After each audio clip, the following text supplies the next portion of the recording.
అంబేద్కర్ కోనసీమ జిల్లా కేగంగవరం మండలం ఎర్రపోతవరం గ్రామంలో పశుసంవర్ధక శాఖ ఆధ్వర్యంలో నిర్వహించిన ఉచిత పశు ఆరోగ్య శిబిరంలో కూటమి పార్టీ నాయకులు వాసంశెట్టి సత్యం పాల్గొన్నారు.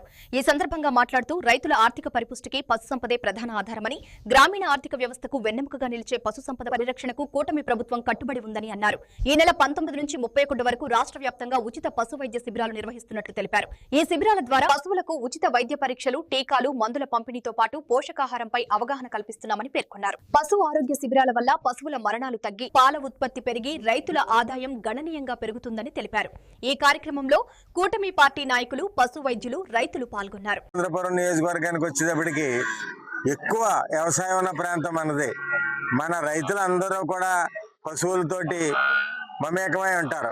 ఏ నియోజకవర్గంలో లేదు, మన కోనసీమ అంబేద్కర్ కోనసీమ జిల్లాలో ఏ నియోజకవర్గంలోనూ కూడా ఇంత దూడల్ని పెంచే బాధ్యత ఉన్న నియోజకవర్గం మందే. ఎంచేతంటే వ్యవసాయం మీద ఆధారపడిన నియోజకవర్గం కాబట్టి మన నియోజకవర్గంలో దీంతో పాటు పాడికి కూడా సమానమైన ప్రాధాన్యత ఇస్తూ మన రైతులందరూ కూడా పాడి పంట రెండు కూడా దీన్ని చేసే విధానంలో ముందుంటారు. కాబట్టి వీరందరికీ కూడా ఈ పశువులను పెంచడం అంటే చాలా ఖర్చుతో కూడుకున్న విధానం.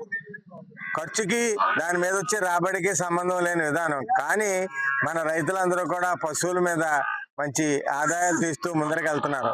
అలాగే దీనికి బాసటగా మన ప్రభుత్వం కూడా, కూటమి ప్రభుత్వం పశువు విత్తనాలకి 75% సబ్సిడీ, అలాగే పశువుల దానాల మీద 50% సబ్సిడీ ఇస్తూ, అలాగే ఈ పశువుల మీద లోన్లు ఇవ్వడానికి కూడా ఇప్పుడు పేద రైతులందరికీ కూడా రెడీగా ఉంది.